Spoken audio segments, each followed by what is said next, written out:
Luchar contra el cambio climático de forma didáctica, educativa y artística. Este es el cometido del recién inaugurado Observatorio del Cambio Climático de Valencia. Unas nuevas instalaciones que dan vida a la antigua alquería del Dr. Lluc, ubicada en el barrio valenciano del Cabanyal y adosada a la Central Operativa de Saneamiento, sede de control de toda la red urbana del agua. El primer ayuntamiento en recuperación patrimonial, como así nos ha reconocido el propio director general de la UNESCO, que estamos recuperando desde los grandes y primeros monumentos de la ciudad hasta las alquerías más entrañables.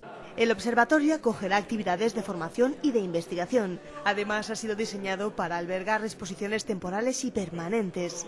De tal manera que aquí vamos a tener niños de 6 años y vamos a tener, si lo quieren, científicos e investigadores de la universidad. Pueden encontrar aquí un lugar de referencia para aportar sus conocimientos o para recibir sus conocimientos.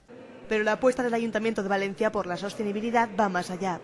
Probablemente seamos la primera ciudad que ha conseguido tener toda la flota de los autobuses del transporte público con combustibles ecológicos y alternativos. Hemos llevado una política adelante de colocar placas fotovoltaicas de regeneración, de autogeneración de electricidad. El consumo de energía en el alumbrado público se ha reducido en porcentajes muy elevados.